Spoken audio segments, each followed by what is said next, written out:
Hello guys, आइए समझते हैं आज प्रेडिकेट। इतने दिनों तक वीडियो नहीं शेयर कर पाया, इसके लिए मैं माफ़ी चाहता हूँ। चलिए आइए जानते हैं प्रेडिकेट क्या है और उसके कितने भाग होते हैं, पार्ट होते हैं। स्टार्ट करते हैं। प्रेडिकेट सब्जेक्ट जैसे मैंने विभाजित किया था पिछले वीडियोज़ में, उसी तरीके से हम प्रेडिकेट को भी विभाजित कर सकते हैं। प्रेडिकेट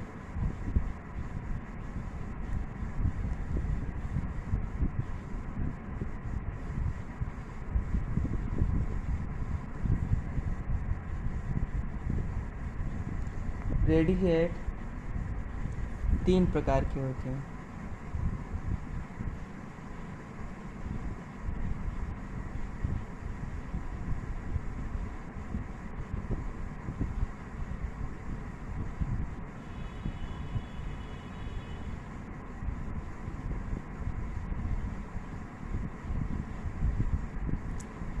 पहला क्या है? वर्ब। दूसरा क्या है? ऑब्जेक्ट। और तीसरा क्या है? कॉम्प्लीमेंट।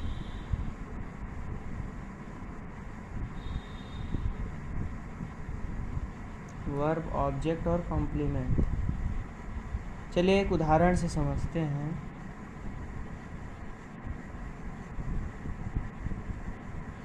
एग्जाम्पल है, पहला है राम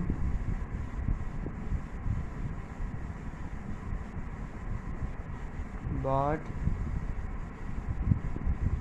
a house। ठीक, अब देखते हैं।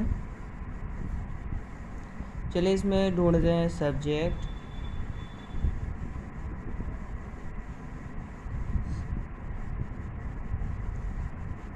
प्रेडिकेट,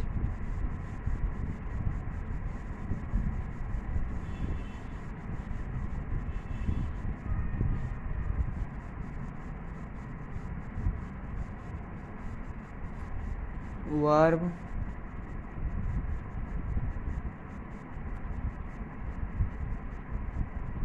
और ऑब्जेक्ट।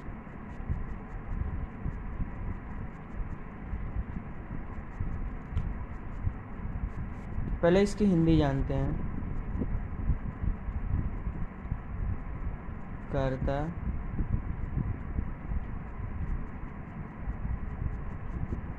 कर्म,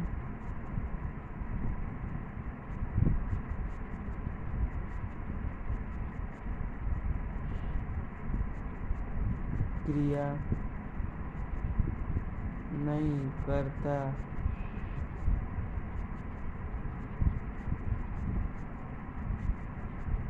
सॉरी ये प्रेडिकेट का अर्थ कर्म नहीं होगा, कर्म इसका होगा।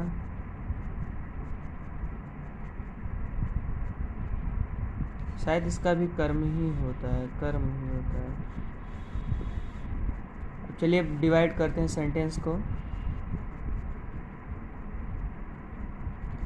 पहले हम इसको 2 भागों में भागेंगे, जैसे राम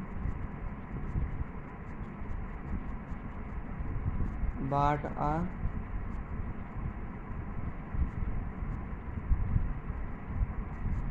हाउस। अब ये तो हो गया सब्जेक्ट, किंतु इतने को, इस चीज़ को हम 2 भागों में बांट सकते हैं। एक हो जाएगा जो बॉट है वो क्रिया हो जाएगी, और जो बचेगा वो सब क्या हो जाएगा? ऑब्जेक्ट हो जाएगा। इसको हम 2 भागों में बांट सकते हैं। चलिए एक टेबल बनाकर देखते हैं।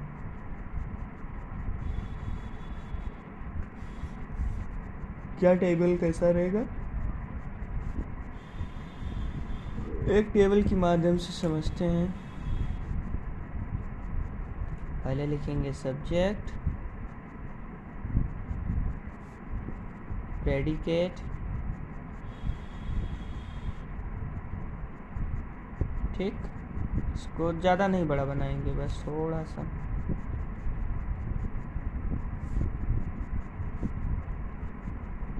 थोड़ी सी लाइन नहीं सीधी हो पा रही है। प्रेडिकेट दो भागों में जैसे हमने पहले बताया है, और ऑब्जेक्ट ये इसके प्रेडिकेट के दो भाग हैं, ये हमने ऊपर ही बता दिया था। सॉरी, यहाँ टी नहीं लिखा।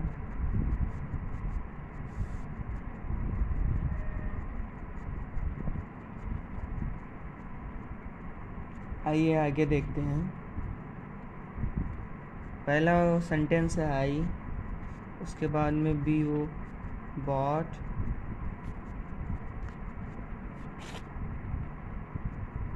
I bought,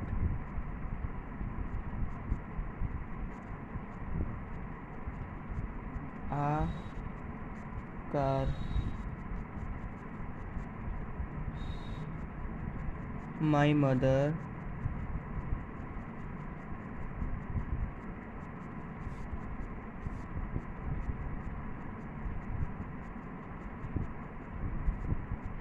my mother has made food। जैसे कि आप लोग ये समझ गए हैं कि सब्जेक्ट और प्रेडिकेट को कैसे मतलब डिवाइड किया जाए, और प्रेडिकेट के दो पार्ट को भी समझ गए हैं कि इसको कैसे डिवाइड किया जाए। तो आइए चले आगे चलते हैं।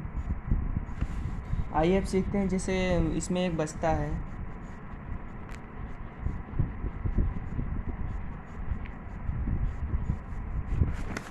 इसमें एक कॉम्प्लीमेंट बचता है, उसको भी बता दें।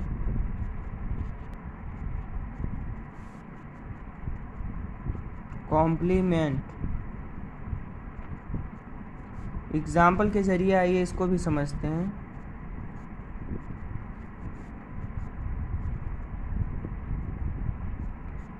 जैसे एक सेंटेंस है, दैट टाल man is a good player,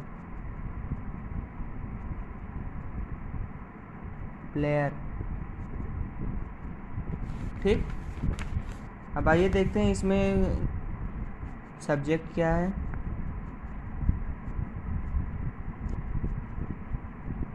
verb क्या है, और कॉम्प्लीमेंट क्या है।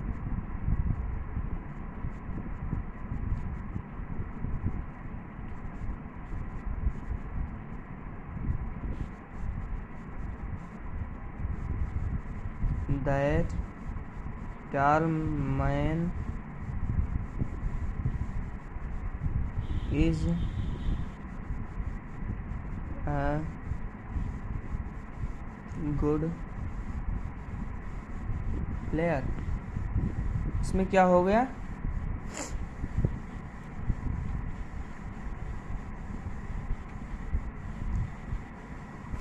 ये क्या हो गया, सब्जेक्ट के दो पार्ट्स हो गए। अब आइए देखते हैं, चलिए इसको एक बार दोबारा समझ लेते हैं, फिर आगे बढ़ते हैं।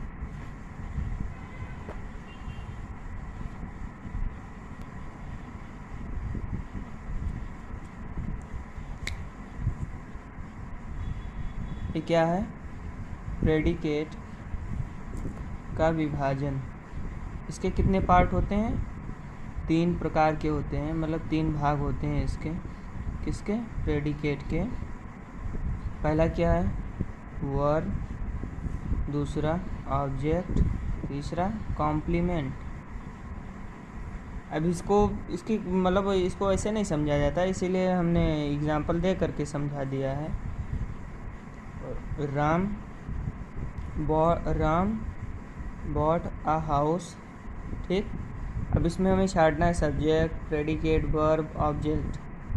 अब देखिए, जो राम है वो क्या हो गया, सब्जेक्ट हो गया, लेकिन बाकी जो बचता है वो सारा प्रेडिकेट होता है। जैसे सब्जेक्ट को छोड़ करके और वो सेंटेंस में जो कुछ भी बचता है वो सारा प्रेडिकेट होता है। बॉट अ हाउस, ये सब सारा प्रेडिकेट हो गया, क्योंकि यहाँ से ले करके यहाँ तक प्रेडिकेट हो गया। अब देखते हैं इसमें वर्ब ये है, क्योंकि बॉट यानी क्रिया, हंसना खेलना कूदना खाना पीना ये सारी क्या है, क्रिया ही तो है, इसीलिए बॉट मीन्स खरीदना, इसलिए क्रिया ही हुई। उसके बाद में खरीदना है, और क्रिया को छोड़ करके बाकी जो सब बचता है वो क्या होता है, ऑब्जेक्ट होता है या अदर वर्ड्स होते हैं। तो इसको हम किस श्रेणी में रखते हैं, ऑब्जेक्ट की श्रेणी में रखते हैं। अब इसको हम टेबल के माध्यम से अगर समझें तो आई क्या हुआ, यहाँ पे हमारा सब्जेक्ट हुआ, बाकी ये प्रेडिकेट है। प्रेडिकेट के वर्ब ऑब्जेक्ट दो पार्ट्स हैं, जैसे यहाँ पे हम दिया गया था ये और ये। तो बॉट क्या हुआ, वर्ब हो गया, और आकार क्या हुई, ऑब्जेक्ट हो गई। है जैसे यहाँ हैज़ मेड क्या हुआ, वर्ब हो गया, और फूड क्या हो गया, ऑब्जेक्ट हो गया। फिर आगे देखिए कॉम्प्लीमेंट ये भी इसी सेंटेंसेस में ही रहते हैं। इसको हम एक सेंटेंस के माध्यम से समझते हैं। जैसे क्या है सेंटेंस के, that tall man is a good player. Okay, अब इसमें हम चलिए छांटते हैं। क्या छांटेंगे, सब्जेक्ट छांटेंगे, वर्ब छांटेंगे, ऑब्जेक्ट कॉम्प्लीमेंट छांटेंगे। अब इसमें हम ये नहीं कह सकते कि ऑब्जेक्ट होता है कि नहीं होता, ये क्लियर नहीं है, किसी किसी में होता भी है, किसी किसी में नहीं होता है। ये हम आगे बताएंगे कि होगा या नहीं होगा, बट अभी इतना जानिए कि इसको छाड़ेंगे तो कैसे। दैट टॉल मैन यानी कि ये क्या है, यह है हेल्पिंग वर्ब। ट्रांसलेशन में इसको हेल्पिंग वर्ब बोलते हैं। इसके पहले जो कुछ भी रहता है वो सारा क्या होता है, सब्जेक्ट होता है। एक थ्योरी है, और इस हेल्पिंग वर्ब को ले करके बाकी जो कुछ भी बचता है वो क्या होता है, प्रेडिकेट होता है। और प्रेडिकेट में इज़ क्या हो गया, वर्ब हो गया, क्योंकि इज़ हेल्पिंग वर्ब है, यहाँ पे मेन वर्ब दी नहीं गई है, इसीलिए इज़ को ही हम वर्ब मानते हैं। अ गुड प्लेयर ये क्या हो गया, कॉम्प्लीमेंट हो गया। चलिए आगे जानते हैं। अब इसमें ऑब्जेक्ट के हम कितने ऑब्जेक्ट के प्रकार को जानेंगे, वो कितने प्रकार का होता है, कैसे होता है, उसके बाद में फिर हम आगे बताएंगे। आइए जानते हैं ऑब्जेक्ट के बारे में। क्या ऑब्जेक्ट, OBJECT ऑब्जेक्ट यानी कर्म के बारे में। सॉरी ये थोड़ा टेढ़ा नहीं होता मेरा। ऑब्जेक्ट क्या है, एक मतलब होता है कि सक्रमक क्रिया यानी जो ट्रांजिटिव वर्ब होती हैं उनके बाद में इसका आना जरूर यानी कि ज़रूरी है, अनिवार्य होता है। यह दो प्रकार का होता है, एक होता है डायरेक्ट ऑब्जेक्ट, एक होता है इनडायरेक्ट ऑब्जेक्ट। आइए देखते हैं क्या होता है, कैसे होता है। क्या है,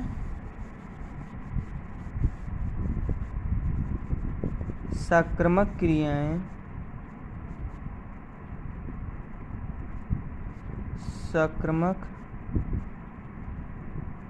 क्रियाओं यानी कि क्या, कौन सी क्रियाएं,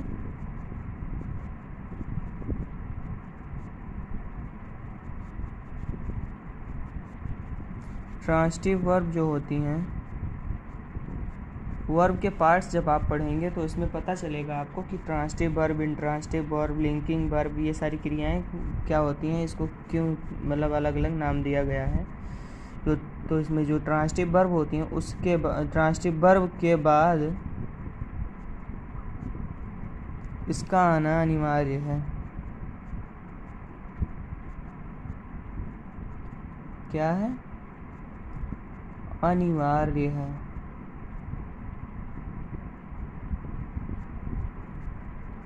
ठीक है, ये कितने प्रकार का होता है, ये दो प्रकार का होता है। पहला क्या है, डायरेक्ट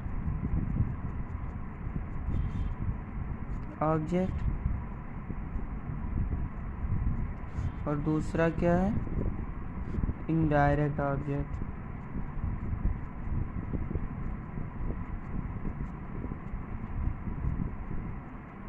एक तरीके से हम इसको निर्जीव यानी जो हमें निर्जीव का बोध कराते हूँ,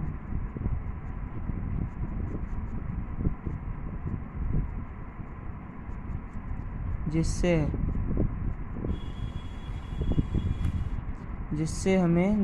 निर्जीव का बोध हो, और इसको भी कह सकते हैं जिससे सजीव का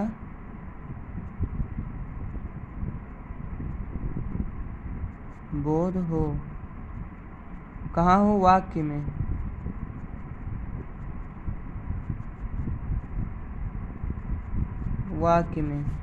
वाक्य में जिससे हमें निर्जीव का बोध हो, वाक्य में जिससे हमें सजीव का बोध हो, ये दो पार्ट्स हैं। आइए अभी इसी तरीके से हम जान लेते हैं कि ये मतलब होते क्या हैं।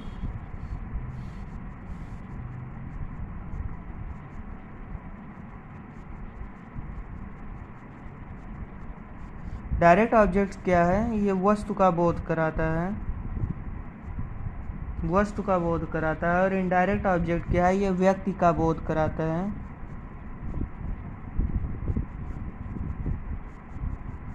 वाक्य से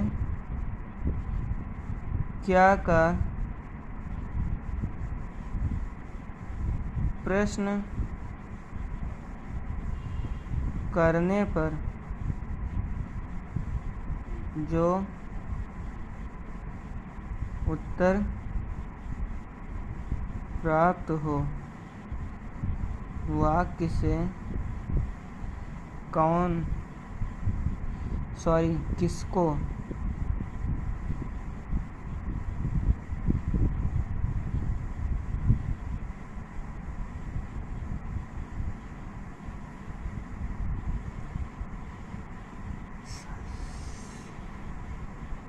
प्रश्न करने पर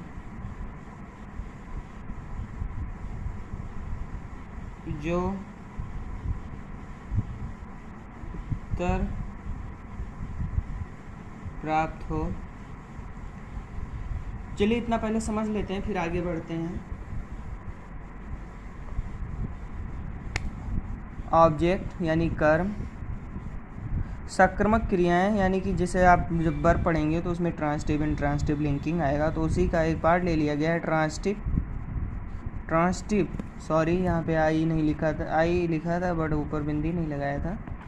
ट्रांसटिव वर्ब के बाद ऑब्जेक्ट का आना, जो ये ऑब्जेक्ट है इसका आना अनिवार्य है। ये कितने प्रकार का होता है, दो प्रकार का होता है, एक डायरेक्ट हो गया, एक इनडायरेक्ट हो गया। ये क्या है, वाक्य में जिससे निर्जीव का बोध हो, वाक्य में जिससे सजीव का बोध हो, इन दोनों में यही एक अंतर है। और ये किसका बोध कराता है, वस्तु का बोध कराता है, और ये व्यक्ति का बोध कराता है। वाक्य में क्या का प्रश्न करने पर जो उत्तर प्राप्त हो उसको क्या कहते हैं, इनडायरेक्ट ऑब्जेक्ट कहते हैं। और वाक्य में किसको प्रश्न करने पर जो उत्तर प्राप्त हो उसको इनडायरेक्ट ऑब्जेक्ट कहते हैं। ठीक है, इतना समझ में आ गया। थोड़ा आगे चलते हैं। आइए अब इसको एग्जाम्पल के माध्यम से समझते हैं। पहला कौन सा समझे। ओ माय गॉड, इतना हिल रहा है यार ना कि पहला क्या समझे, डायरेक्ट ऑब्जेक्ट। पहला डायरेक्ट ऑब्जेक्ट समझते हैं। एक एग्जाम्पल देते हैं फिर समझाते हैं इसको। Ram gave me a book। ठीक, अगर यहाँ पर प्रश्न किया जाए कि राम ने मुझे क्या दिया, तो उत्तर में क्या आएगा।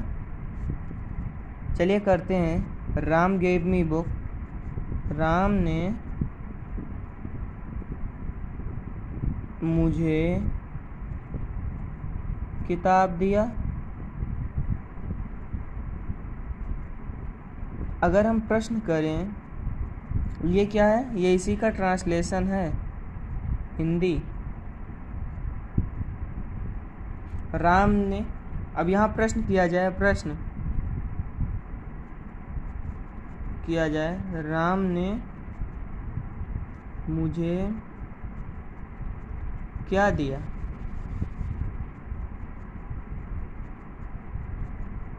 उत्तर में क्या आएगा, उत्तर में क्या आएगा, किताब ना। मैंने पहले ही बताया था कि ऑब्जेक्ट, डायरेक्ट ऑब्जेक्ट क्या है, जहाँ मतलब जिस ऑब्जेक्ट में हमें वस्तु, जो ऑब्जेक्ट हमें वस्तु का बोध कराए, तो वस्तु क्या है, किताब ही तो है। और प्रश्न करने पर क्या उत्तर आया, किताब आया, ये भी एक वस्तु ही है। तो अब समझ में आ गया ना कि डायरेक्ट ऑब्जेक्ट क्या है और ये किताब क्या है। पहले हमें बताओ ये किताब क्या है, निर्जीव ही तो है कि नहीं। डायरेक्ट ऑब्जेक्ट वह होता है जैसे अभी ट्रांसलेशन दे दिया जाए, ये दे दिया जाए और कहा जाए इसमें से डायरेक्ट ऑब्जेक्ट छांटो, क्या होगा, किताब ही तो होगा। इसमें ऑब्जेक्ट कितने हैं, दो हैं, मुझे और किताब, दो ऑब्जेक्ट हैं। ऑब्जेक्ट क्या हुआ, किताब हुआ। कौन सा ऑब्जेक्ट, इनडायरेक्ट ऑब्जेक्ट क्या हुआ, किताब हुआ, लेकिन सॉरी डायरेक्ट ऑब्जेक्ट किताब हुई और इनडायरेक्ट ऑब्जेक्ट क्या हुई, मुझे। चलिए एक और प्रश्न कर लेते हैं इसी में, जिससे हमें और अच्छी तरीके से समझ में आ जाए। यहीं पे इनडायरेक्ट ऑब्जेक्ट भी समझ लेते हैं। इनडायरेक्ट ऑब्जेक्ट, और अंतर भी पता चल जाएगा, है ना। ऑब्जेक्ट, प्रश्न है, राम ने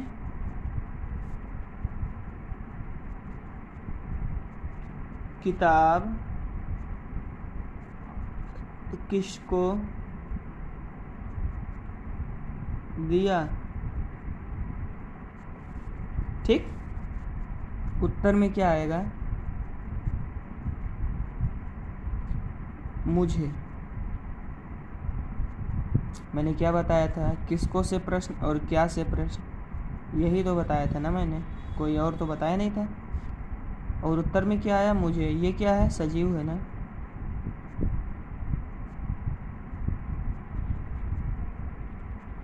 हुआ ना। चलिए अब इसको और अच्छे तरीके से समझते हैं, फिर आगे बढ़ते हैं। डायरेक्ट ऑब्जेक्ट क्या है, राम गेव मी, इसको एक एग्जाम्पल के माध्यम से समझते हैं। Ram gave me a book, Ram ने मुझे किताब दिया। अब चलिए प्रश्न करते हैं, दोनों में करेंगे, डायरेक्ट में भी करेंगे, इसे में इनडायरेक्ट भी करेंगे। प्रश्न है, राम ने मुझे क्या दिया, उत्तर में किताब आया। ये निर्जीव है ना, पहले मैंने बता चुका था, मैंने पहले बताया था ना कि डायरेक्ट ऑब्जेक्ट क्या होता है, जो निर्जीव का बोध कराता हो तथा वस्तु का भी बोध, तथा साथ ही में वस्तु का भी बोध कराए। तो ये किताब वस्तु है और निर्जीव भी है। इनडायरेक्ट ऑब्जेक्ट देखते हैं, इसी एग्जाम्पल से इनडायरेक्ट ऑब्जेक्ट देख लेते हैं। प्रश्न है, राम ने किताब किसको दिया, या राम ने किसको किताब दिया। उत्तर एक ही आना है, मुझे। और ये क्या है, मैं कौन हूँ, मैं एक व्यक्ति हूँ। ठीक, और व्यक्ति क्या है, सजीव है। सेटिस्फाइड। चलिए आगे बढ़ते हैं। ऑब्जेक्ट का जो है स्थान परिवर्तन समझ लेते हैं। इसी के साथ ये वीडियो क्लोज करेंगे, क्योंकि टाइम ज़्यादा हो जाता है तो वीडियो जल्दी अपलोड नहीं होती है। सो इसी के साथ ऑब्जेक्ट का स्थान परिवर्तन जानने के बाद मैं तुरंत वीडियो क्लोज करूँगा और आप मेरे नेक्स्ट वीडियो में इसके आगे से पढ़ने को पाएंगे। और मैं अब एपिसोड की तरह इसको अपलोड करूँगा, जैसे कि मैंने पार्ट 1 पार्ट 2 अपलोड कर दिया है। पार्ट ऑफ सेंटेंस का पार्ट 1 पार्ट 2 अपलोड कर दिया है। सॉरी, पार्ट 1 नहीं अपलोड हो पाया था किसी त्रुटिवश, पार्ट 2 मैंने अपलोड कर दिया है। लेकिन अब एपिसोड की तरह पार्ट ऑफ सेंटेंस एपिसोड 3 के नाम से इसको अपलोड करूँगा यूट्यूब पर। यूट्यूब पर, फेसबुक पर, हर जगह ये ऐसे अपलोड होगा। सो गाइज चलते हैं आगे। आगे क्या है ये इतना समझ में आ गया। आगे चलते हैं। आगे है ऑब्जेक्ट का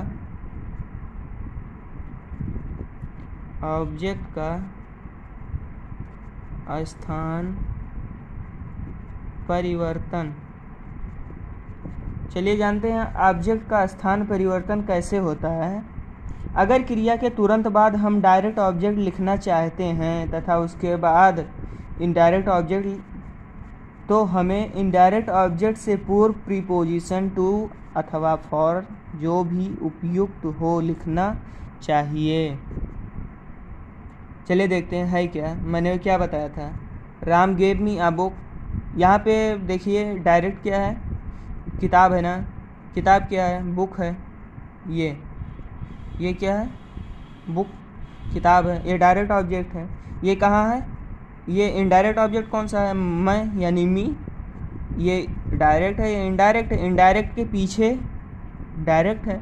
अब इस डायरेक्ट को अगर हम आगे लाना चाहते हैं, इस डायरेक्ट को अगर हम मी की जगह और मी को बुक की जगह ले जाना चाहते हैं तो हमें करना क्या होगा। चलिए आगे जानते हैं विस्तार से। पहले हम थोड़ा लिखा दें, नहीं तो आप लोग कंफ्यूज रहेंगे। अगर क्रिया के तुरंत बाद और डायरेक्ट ऑब्जेक्ट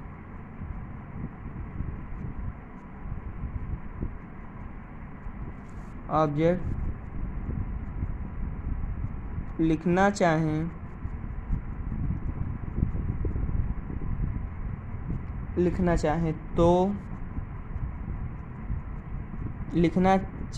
तथा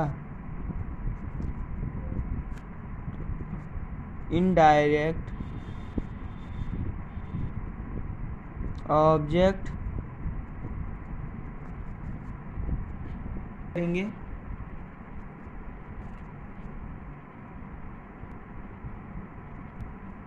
देखते हैं इसको चेंज ऑब्जेक्ट में कैसे करेंगे।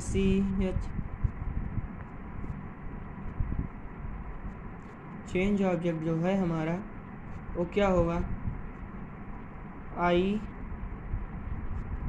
गेव बुक टू, मैं क्या है, मैंने दिया एक किताब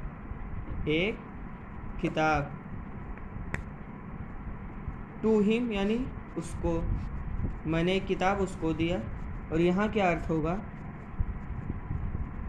Ram gave me a book, Ram gave a book for me, Ram ने मेरे लिए एक किताब दी। यहाँ क्या होगा, राम ने मेरे लिए एक किताब दी। आशा करता हूँ गाइस जो जितना भी पढ़ाया है उतना समझ में आया होगा। अगर नहीं आया है तो कमेंट कीजिए, कमेंट सेक्शन में जा कर के मैसेज डालिए। नहीं समझ में आ रहा है, मैं थोड़ा और क्लियर पढ़ाने की कोशिश करूँगा। फ़िलहाल ये मेरा अभी नया ज्वाइनिंग है, इसीलिए यूट्यूब पर, इसीलिए मैं थोड़ा उतना भाई परफॉर्मेंस नहीं दे पा रहा हूँ जितने और अदर टीचर्स देते हैं। इसके लिए मैं माफ़ी चाहता हूँ। फ़िलहाल आप लोगों की कृपा से मैं वेल ट्रेंड हो जाऊँगा। और प्लीज़ यार लाइक सब्सक्राइब कर दीजिएगा, जिससे हमारा चैनल आगे बढ़ने में सक्षम हो सके। और आप ही लोगों के एक लाइक सब्सक्राइब से मैं आगे बढ़ पाऊँगा। सो प्लीज़ गाइस ऐसा ना सोचिए यार ये तो इतना कम सब्सक्राइब पाए हैं, इसका चैनल ही नहीं चल रहा है, ये नहीं हो रहा है, वो नहीं हो रहा है। तो सो प्लीज़ गाइस इसको लाइक कीजिए, सब्सक्राइब कीजिए, जिससे हम भी आगे बढ़ सकें औरों की तरह। और इन्जॉय कीजिए स्टडीज़ का। लाएंगे हम अगला वीडियो जीरेंड का ऑब्जेक्ट के रूप में प्रयोग कैसे करते हैं, इन्फिनेटिव का ऑब्जेक्ट के रूप में प्रयोग कैसे करते हैं, कॉम्प्लीमेंट का विभाजन कैसे करते हैं, और आगे भी बहुत सारे, मतलब पूरी ग्रामर ही पढ़ी है मुझे पढ़ाने के लिए। सो प्लीज़ लाइक सब्सक्राइब किए रहेंगे तो मैं अब सीक्वेंस से पढ़ाऊँगा और 4 महीने क्या 1 ही 2 महीने में मैं इसको कंप्लीट करने की कोशिश करूँगा। फ़िलहाल जितना कंप्लीट होगा 1-2 महीने में उतना करूँगा। फ़िलहाल मैं अपने इस कार्य को कार्यशील रखूँगा, इस कार्य को प्रगति मार्ग पर बनाए रखूँगा। इसलिए लाइक कीजिए, सब्सक्राइब कीजिए जिससे और बेल आइकन दबाइए जिससे हमारी नोटिफिकेशन आप लोगों को तक पहुंचती रहें। आशा उम्मीद है कि हमारी आप सहायता करेंगे, इसके लिए हम आपका बहुत बहुत धन्यवाद करते हैं। चलिए, जय हिंद।